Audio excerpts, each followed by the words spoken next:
দীর্ঘদিন সংস্কারের অভাবে বসবাসের অনুপযোগী মাদারীপুরের আশ্রয়ণ প্রকল্প। সামান্য বৃষ্টিতে ভোগান্তিতে পড়তে হয় ৯০টি পরিবারকে, যদিও বরাদ্দ পেলে সংস্কারের আশ্বাস প্রশাসনের। RICL TMX, যুগের পর যুগ স্থাপনা থাকে মজবুত। প্রায় ১.৫ যুগ আগে সরকারের আশ্রয়ণ প্রকল্পে একটি ঘর পান মাদারীপুরের ভূমিহীন মনি ফকির। দীর্ঘ সময়ে সংস্কার না হওয়ায় তা এখন বসবাসের অনুপযোগী। ভোগান্তি বাড়ে সামান্য ঝড় বৃষ্টিতেই। সারের দ্বারে গেছি, সারও কিছু করে না, কইতেছে যে আমরা পাল্টাই দিতে আছি।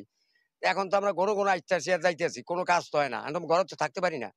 সদর উপজেলার কুনিয়া ইউনিয়নের চর দক্ষিণপাড়া এলাকায় এই প্রকল্পে জরাজীর্ণ ঘরে বসবাস ৯০টি পরিবারের। বেশিরভাগ ঘরেই ভেঙে গেছে পাকা মেঝে, ছিদ্র হয়ে গেছে মরিচা ধরা টিনের চালা, যা এখন অস্বাস্থ্যকর ও ঝুঁকিপূর্ণ।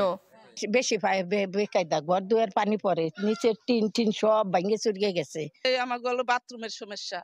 তারপর দ্বিতীয় কথা, ওই যে কলও ওই যে মাঝে মাঝে এটা দিয়ে কেদা ওঠে। ভাই আমাকে ওখানে ৯০টা ঘরের ভিতর প্রতি ঘরে ঘরে এই মনে করেন কোনোখানে থাকার মতো কায়দা নাই, সব জায়গা দিয়ে পানি পড়ে। আমরা রাইত হইলে যাই দেখেন, এখনো মনে হয় না হইলো কত কাগজ কুগজ দিয়ে আমরা অনেক কষ্ট করে থাকি। আমরা হইলাম আশ্রয়হীন। এখন আমরা এই জায়গায় আইসি থাকার জন্য, বাচ্চা কাচ্চা নিয়া যেমনি আমাকে সুবিধা আপনি যদি একটু করে দিত তাহলে আমাকে আর কি একটু ভালো। উপজেলা নির্বাহী কর্মকর্তার আশ্বাস, প্রয়োজনীয় অর্থ পেলেই করা হবে সংস্কার। উপজেলা পরিষদ থেকে সাময়িকভাবে যেটা ঠিক করা প্রয়োজন সেটা করে দিব।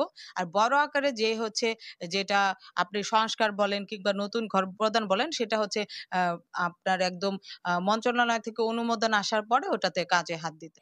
২০০৭ সালে আশ্রয়ণ প্রকল্পের আওতায় ৯টি টিনের ব্যারাক নির্মাণ করা হয়, যেখানে প্রতিটি ভূমিহীন পরিবারকে দেয়া হয় একটি করে কক্ষ।